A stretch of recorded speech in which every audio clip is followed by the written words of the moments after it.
And welcome back to the Crypto Hulk Show. Oh man, the biggest banks in the world, everybody. They're getting all ready. You know, I'm seeing a seismic shift in the whole crypto space. I'm seeing the top central banks, the biggest banks, everything's changing right now.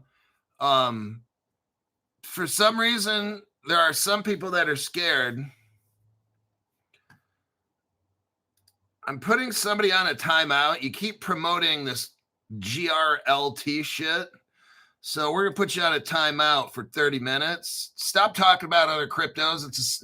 You were doing that shit this morning. Somebody's talking about some crypto. We're not going to have that, okay? Quit promoting dumb shit that you try to make money off of. No one's even talking about that fucking shit except you. We got massive movements in the crypto space.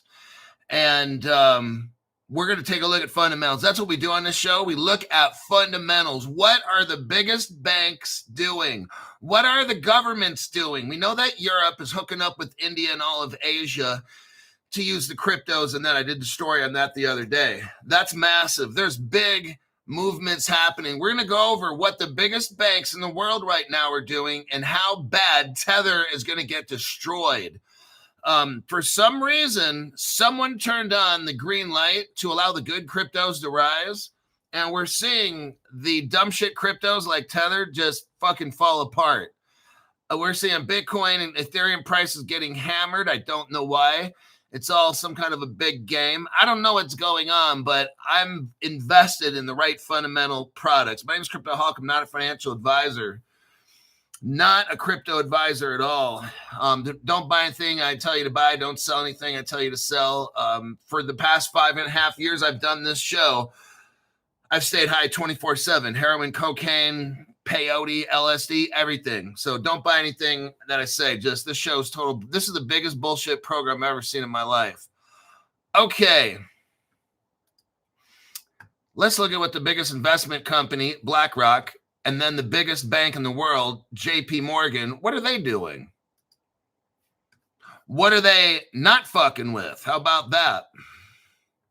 After we go over 2 articles here, I'm going to do the deep dive to show you what they're exactly doing and what cryptos they're doing it with.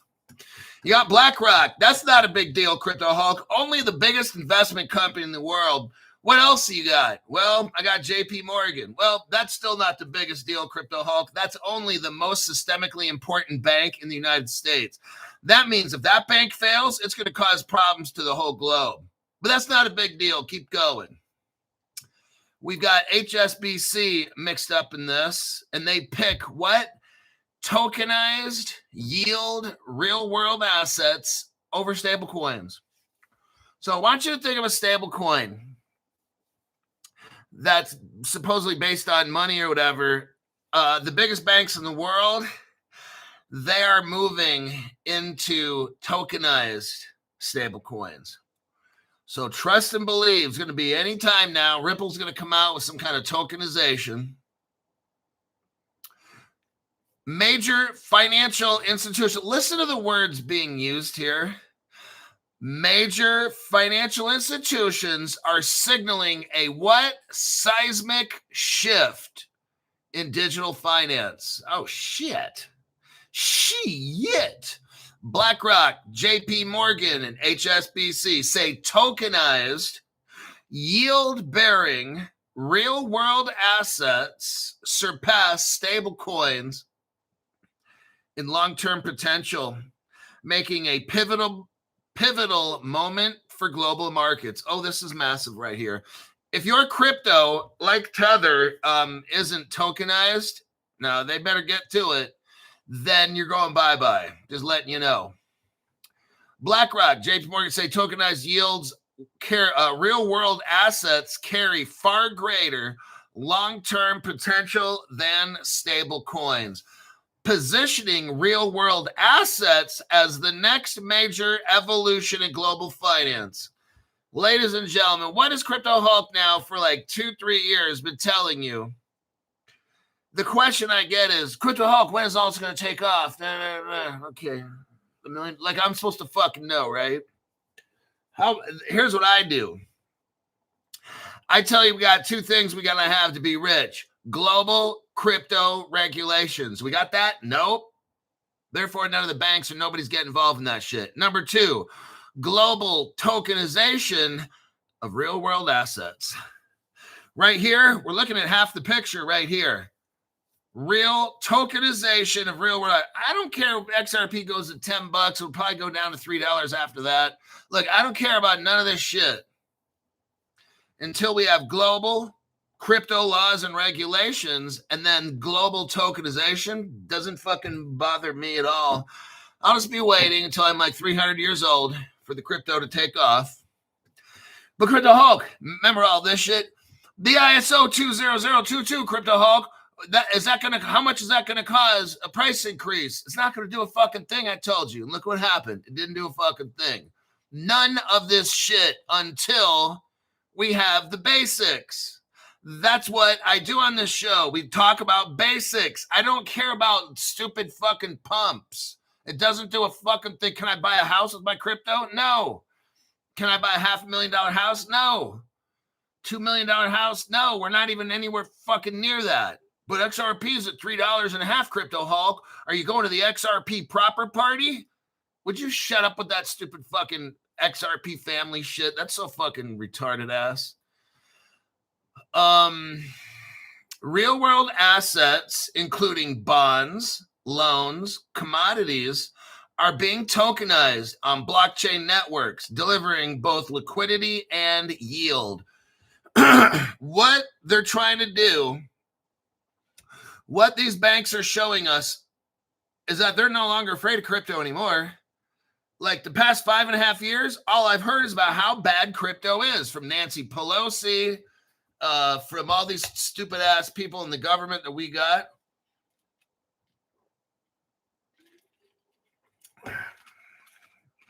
Maxine Waters, that nasty whore. What the biggest banks and investment companies in the world want is a crypto that is backed with real world assets and that pays yield. That's going to be the most sought after. Because look, what good is it to have a coin that's backed with money?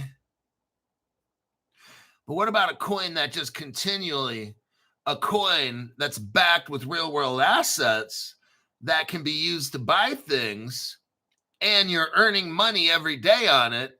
See, rich people know something. If you got money, putting in the bank's the dumbest fucking thing. You've got to have your money work for you. So you got 300,000 instead of just letting it sit in a savings account at 5%. You got rich people. You got to have all your money doing something for you. BlackRock just doesn't want a bunch of stable coins. They want some kind of a crypto that's backed with real world assets that's accruing wealth. That's what you have. What good is it to hold Circle? I mean, it's okay for like, if you want to buy some groceries or some shit, right? But what if you had a coin, a crypto, that the minute you got paid at work, it's continually earning you interest. And then as you spend it, you have less and less. And then, but that adds up over time. What we're going to see in the future is all these most valuable cryptos are paying you money. Interest. You're tokenizing your house. The house I got, I don't own it completely, but I could probably tokenize a portion of my house, maybe 25% of it, and make money off it every year that help pay it off even faster. That's pretty interesting. That's what this article is talking about here, and that's why Tether's getting kicked in the nuts right now. And these other cryptos that are just stable coins, you'll see the same. Notably, the XRP ledger, renowned for its speed and low fees and energy-efficient consensus, is poised to capitalize on the rise of the tokenized world assets. Networks that can handle large-scale, regulated digital assets. This is where the XRP ledger starts to become more and more valuable. People are like, oh, XRP could hit $5 or $10. That doesn't fucking matter. I'm not here for $10. I'm not even here for $100.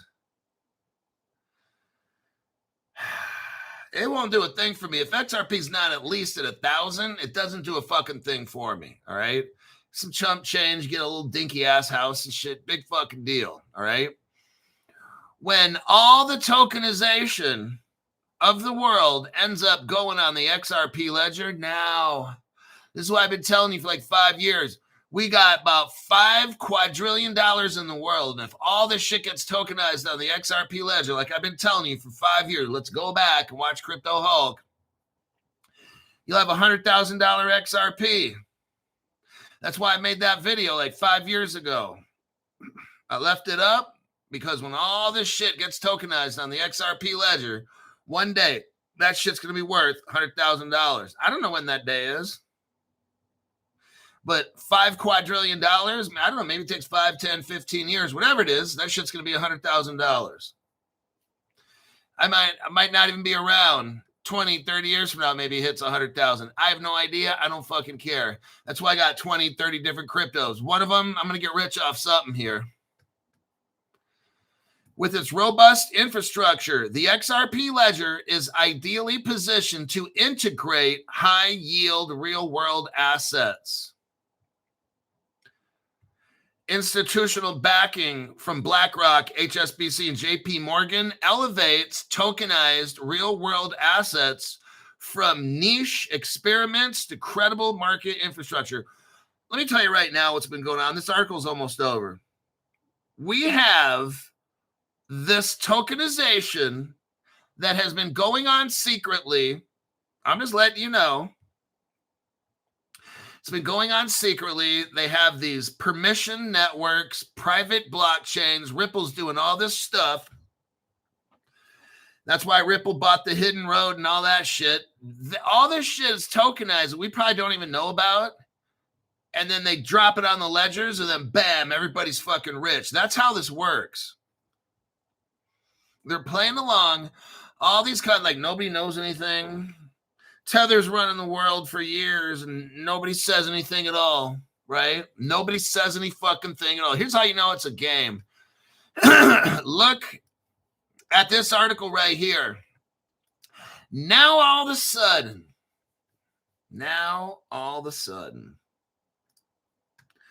Standard & Poor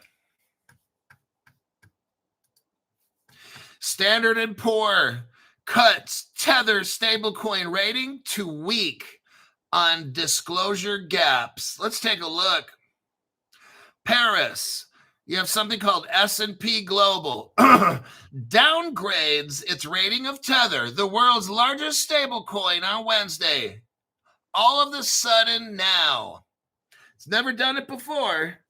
They've had what, fucking 10 years or 12 years of doing this shit? No one's doing nothing. But all of a sudden now, makes you kind of wonder, what took it so long?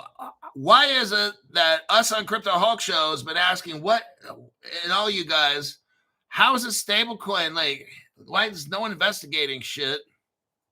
All of a sudden now, Global downgraded its rating of Tether, the world's largest stablecoin, on Wednesday, citing an increase in higher risk assets in its reserve and persistent gaps in disclosure. Tether said it strongly disagrees. Oh, I strongly disagree. I'm running Tether. Presented by SB, which said that it downgraded it to weak. Oh, man. Which is the lowest possible score, downgrading it from 4, which was constrained. Let me tell you something now. Right now, Tether just got kicked in the nuts. It has the lowest rating that you can get for any kind of investment. Oh, shit. See this right here? All of a sudden now, something's going on, everybody. It's almost like they're getting ready to replace Tether. Now, what crypto do you think they might fucking do that with? We got to have an interoperable crypto, an interoperable blockchain. I mean, this is so fucking stupid. They plan this shit out like it's like a fucking movie.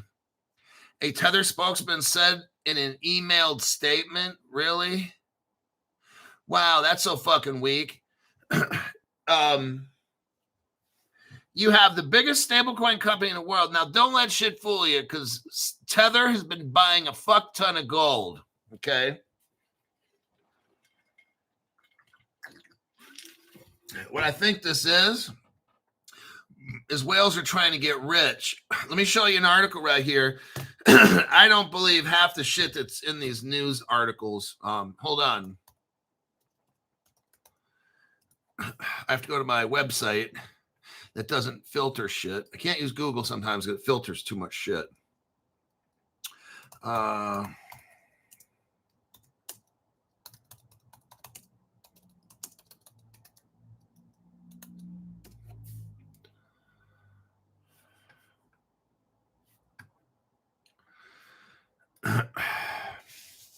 Now look at this article right here. What they're trying to do is dump Tether somehow, whatever. I don't know what they're doing, but look right here, because Tether's going to come out with some kind of tokenized. Watch this. I'm calling this one. I'm calling this fucking shot right here. Look at this article right here. So the article is trying to make Tether look all bad, right? This is from Reuters. I expected more from Reuters. Not like this high school dropout article that somebody wrote at Reuters. Time to show them off. Elizabeth is her first name. Elizabeth Howcroft has no fucking purpose writing articles. I'm not going to call this person a journalist.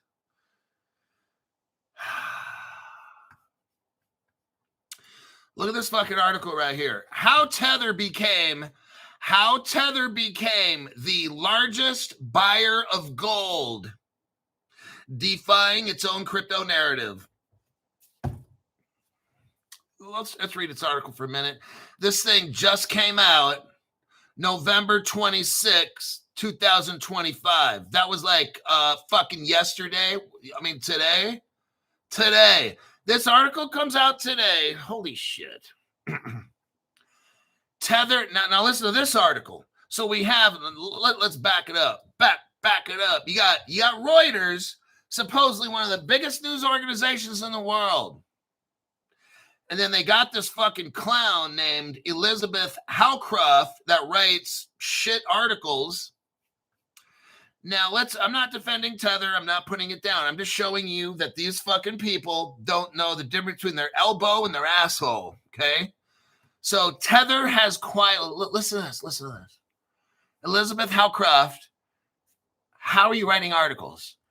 Tether has quietly overtaken every central bank to become one of the most aggressive buyer of gold. Given Tether's vocal commitment to the long-term future of crypto, its aggressive shift into gold has left people wondering what has prompted the change. Gold's record 56% surge in 2025 is often attributed to, let's skip down. A recent Jefferies analysis, Tether bought 26 tons of gold just in the third quarter of this year alone. 26 tons. More, listen to this, more than any central bank. Oh, shit. Now, at Reuters, Elizabeth Howcroft, like, why are you making it sound like Tether? Are you that fucking stupid? I guess so. Tether's presence in the gold market extends far beyond its tokenized product, which holds fewer than 12 tons. Well, that's all, just 12 tons.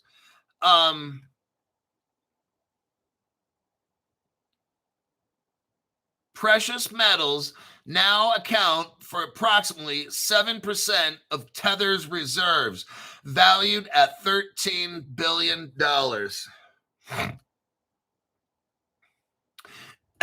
In total, Tether holds about 104 tons of gold. And for USD Tether. Wow. 104 tons. And then it owns another 12 tons. So it owns 116 tons of gold. Oh, shit. Where are they keeping that? Okay, so I'm clicking out of that. Look, I just did that to show you. Now, the S&P downgrade, look, maybe they're right, maybe they're wrong. You got to make your own decision up whether you hold Tether or not. I'm not trying to steer anybody to buy it or sell it or whatever. I'm just showing you, you got the S&P doing shit like this, yet Tether's holding 116 tons of gold. That sounds pretty fucking good to me. And they're buying it like crazy. So I'll let that article sit. I'm going to check the comments. We're going to do a deep dive about what are these banks doing. Stuart Lavelle is like, I'd like to know where Tether purchased the gold from. Isn't Tether like, well, okay, I'm going to show you something right now. This is fucking hilarious. I'm going to look this up.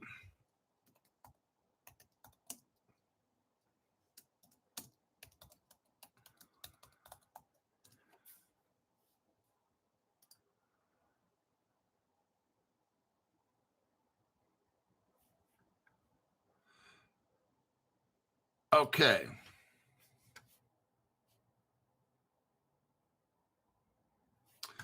If we go into the news and we ask Google, Tether's official headquarters is in San Salvador, El Salvador. Tether was incorporated in the British Virgin Islands and operated without a fixed public headquarters for much of its history, though it maintained offices in Hong Kong. You got San Salvador, El Salvador. Now let's look. Let me do a copy and a paste.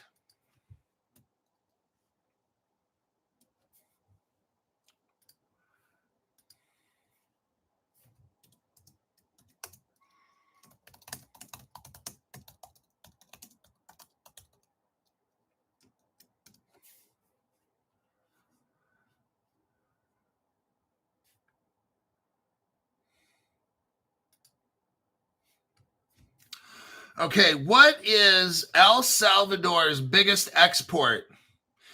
Knitted apparel, like t-shirt. Listen to this. Now, they sold, you got Tether, and this year opened up in San Salvador, El Salvador. The biggest thing that they export are t-shirts and sweaters. They sold $1 billion. That's it. $1 billion. That's it. That's their biggest export. There are t-shirts and sweaters, totaling $1 billion. That's it. That's ridiculous. Tether's probably going to El Salvador, so nobody fucks with them. They pay off all the government shit there. I'm telling you, man, that's ridiculous. It's a sweater that hides one key of coke. Oh my God, that's a good one. Those must be some pretty damn good sweatshirts. It's guaranteed to pass through customs. Okay. The new Tether coin is called USAT to be U.S. compliant. I just wonder what's going to happen when the actual Tether token goes to like zero. The good thing I'm not holding Tether. I did up until a week or two ago. Then I just got rid of any kind of cash on hand in a stablecoin and just put it into actual crypto. I got out of Ethereum. I'm not holding any Ethereum, not holding any Tether. Let's look at this deep dive here. Let's go to the beginning. We're talking about a major shift in institutional finance toward real world assets. These stablecoin things that aren't backed by anything, nobody wants to buy that shit anymore, okay? It's got to give you yield. It's got to be real world assets. That's what we're going to see. Money that's backed with assets, like a gold standard in a cryptocurrency kind of way, a back to the future, right? Like Judy Sheldon says. Crypto Hulk knows about Judy Sheldon. No, I don't. I don't know anything about Judy Sheldon at all. Major players like BlackRock, JP Morgan, and HSBC are driving this trend. When those top banks do shit, everybody fucking copies them, okay? That's the trend that's happening. 4 to 5% yields from tokenized treasuries. Now, this is Grok. Okay, so what I'm doing here is this. I did a search on that article, and all Grok really has to talk about is XRP. I did not tell Grok to tell me, and you know what XRP is involved. No, I did a search. I'm reading to you out of the blue. Grok just starts saying the XRP ledger. I'm like, oh, okay. I didn't really ask you that, but go for it then. The XRP ledger is spotlighted as a prime platform due to its high speed of 1,500 transactions per second, low fees, features like issued currencies for tokenization. This signals, here's what Grok is saying, this signals XRP ledger's role in bridging traditional finance and crypto. DeFi, mainstream adoption, all this stuff. This is amazing. They're talking about tokenized gold with foreign exchange. That's XDC. Settlements that Santander and HSBC have done on the XRP ledger.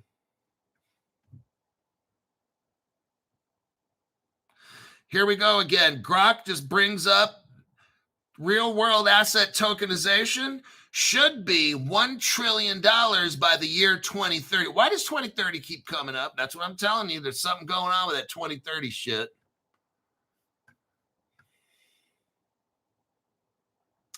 XRP, the native token of the XRP ledger, serves as a bridge asset for liquidity.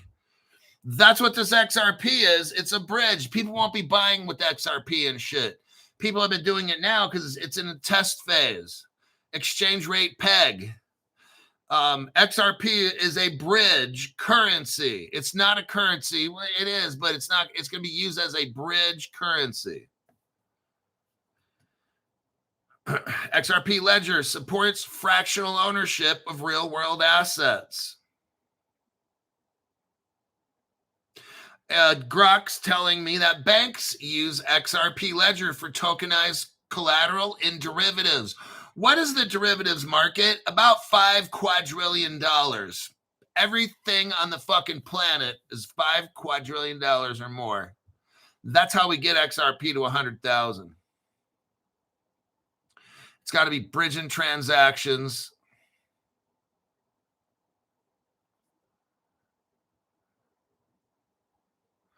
Okay, it gets into Grok gets into it starts getting into the finternet. Oh shit, here we go. There's another one. I don't think I have time to talk about the finternet. I might, if I keep going. If you guys quit distracting me, then I can get this shit done. So we're looking here.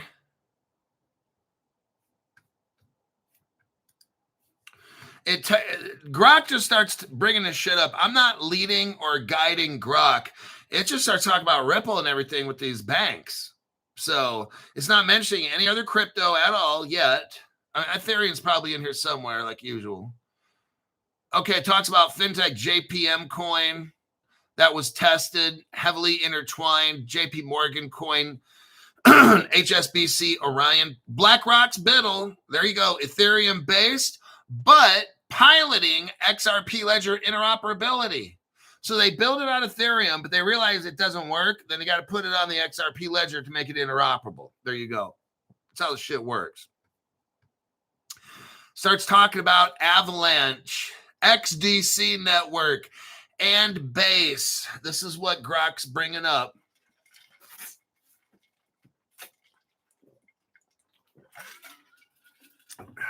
HBAR. HBAR is coming into this. Grok's saying.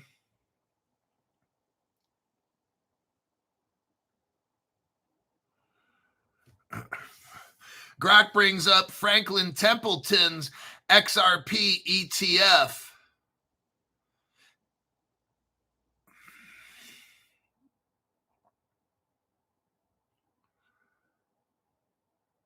Grok talks about the Bank of International Settlements classifies XRP as a tier 1 gold-like reserve. Oh, shit. That's pretty amazing right there. And, of course, it's ISO 20022 can handle that.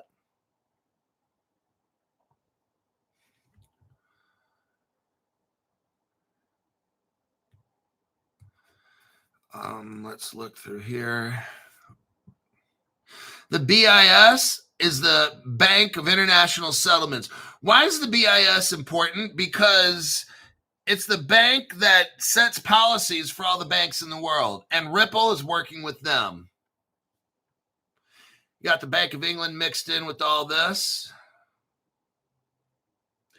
Now, what's interesting, everybody, is there's a bank called Tokentus. Let me show you this.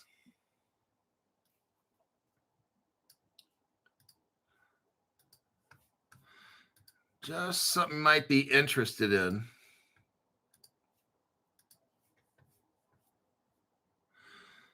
There's this bank that I discovered. It's called Tokentus. It's a publicly listed German venture capital firm. Is now a Ripple partner. It's from Germany. Now that's interesting because Ripple's first partner. Let's take a look. Look at this article right here I'm going to send you. Copy and paste.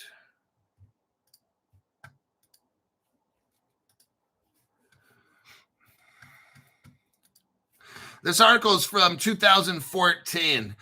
It's a Ripple page. It's on the Ripple website still. It's called Fedor, Building the Bank of Tomorrow with Ripple. Now, what happens is this Fedor bank ends up being bought by the government of France, and eventually the government of France also buys the XRP Ledger Foundation. Well, let's get back to this deep dive. So we got Tokentus is involved in these banks.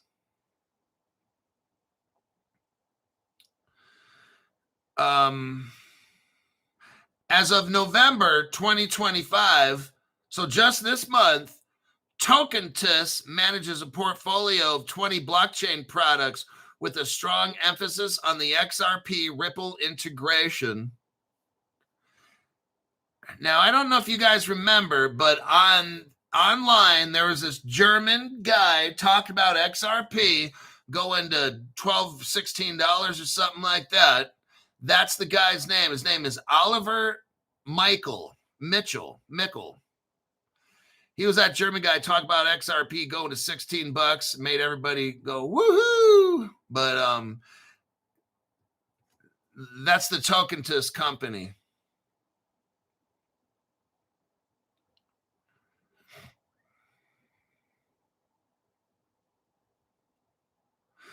Tokentus leverages XRP and the XRP ledger for compliant tokenization of assets like securities and all that.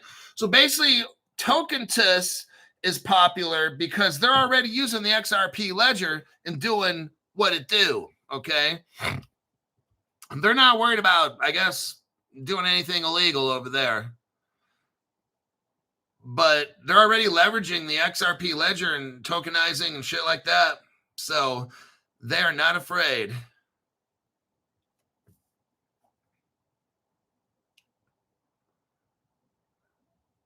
Tokentis was founded in 2019 as a blockchain venture capitalist.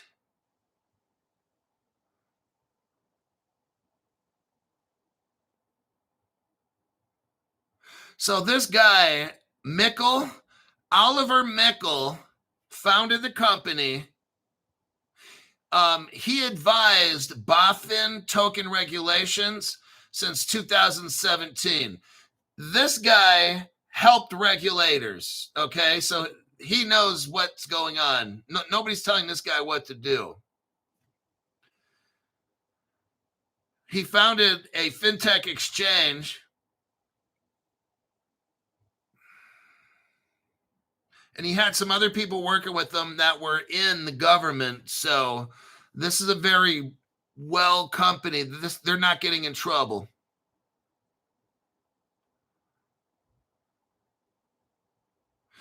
He actually predicted XRP to hit $12 if market shares double to 8%. I don't know all this tech stuff, so I'm going to kind of leave that alone. That guy, Mickle, is also tied to Ondo. That's who works with BlackRock. So they're connected.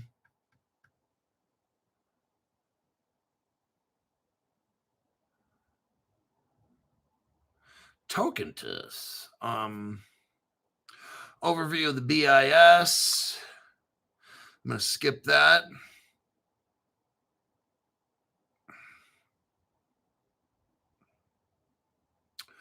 Let's look at something here real quick.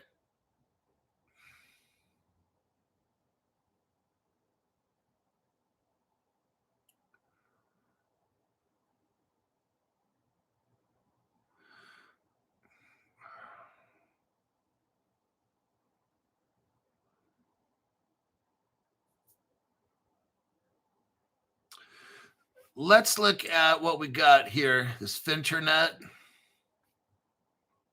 This Finternet has been a big, big secret. No one really talks about this at all. I brought this up about 2 years ago. I did a show on Finternet.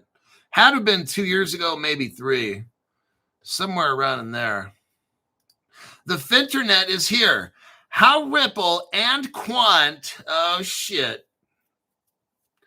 This article just came out November 7th, this year, 2025. The Finternet is here. And what is the Finternet? Let's look into this real quick. It's a financial internet. How Ripple and Quant are quietly building the backbone of the new global monetary system. Just recently, I loaded up on Quant. Now, you have to be a member to read this article here, so I'm going to let it go. Now, here is Finternet Labs. Let's take a little looky-loo at their website.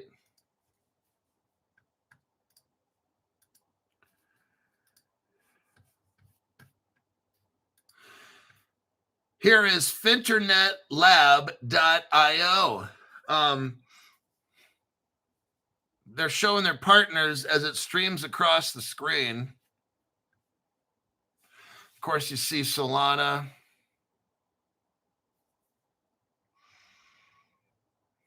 What is tokenization? How does it work in real-world use cases? What is the Finternet? Is an open, programmable infrastructure for digital finance designed to empower individuals and institutions with verifiable control over their assets. Who are we?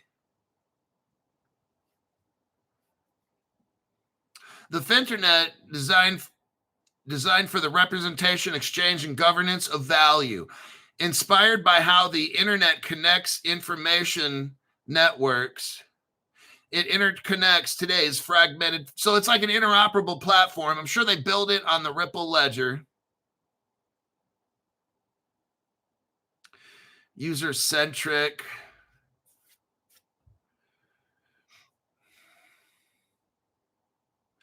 I'm just kind of scrolling through this website because I did a deep dive and I just wanted to show you their website. Now, there's a BIS. They did a report on the Finternet. Bill Q. Thank you very much, Bill Q, for that tax-free donation there. Here is the BIS. It looks like it's how many pages? 44-page report. I went over this when it came out.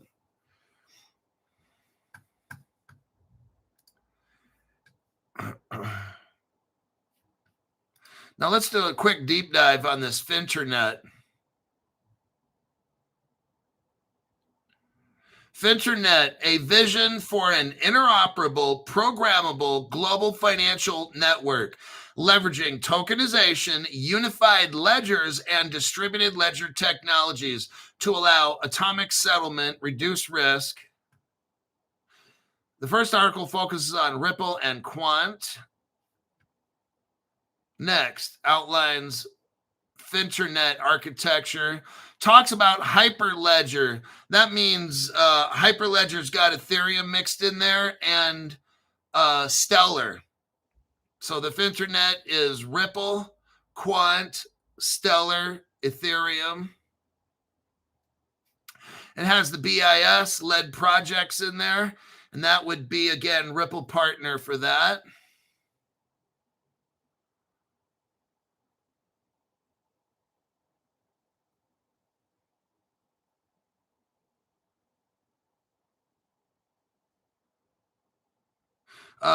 Grok breaks down the founders of Ripple.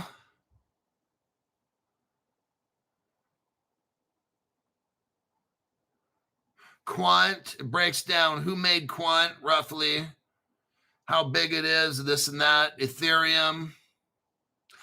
Hyperledger, it talks about who are the advisors, and that's where you get Vitalik Buterin, Joseph Lubin, IBM is mixed up with all of this as well.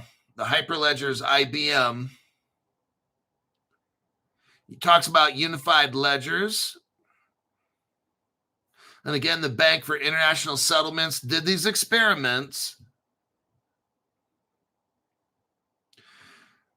Tokenization, they're calling cross-cutting technology.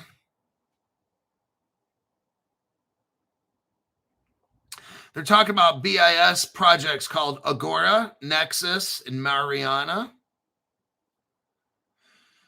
What they had is a suite of pilots for Finternet enablers. So what they're going to have, this financial network, Finternet, is from the BIS and all these projects that were done, they're going to have, all these central banks are going to have a platform called the Finternet.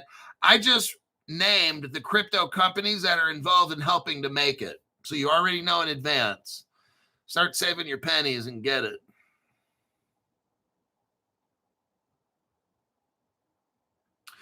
UPI of India is mixed up in this. PIX, Aadhaar, which is an Indian social identification.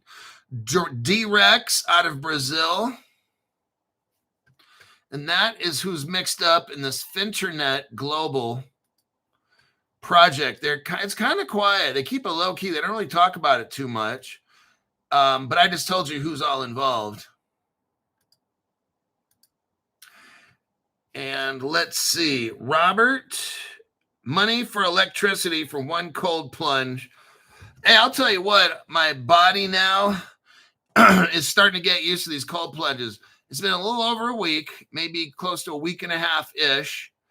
And it's still cold. But I noticed today, I was only cold for like an hour after going in there. It wasn't like 3-4 hours anymore. Hold on. Yeah. So that's what I'm noticing is my recuperating ability.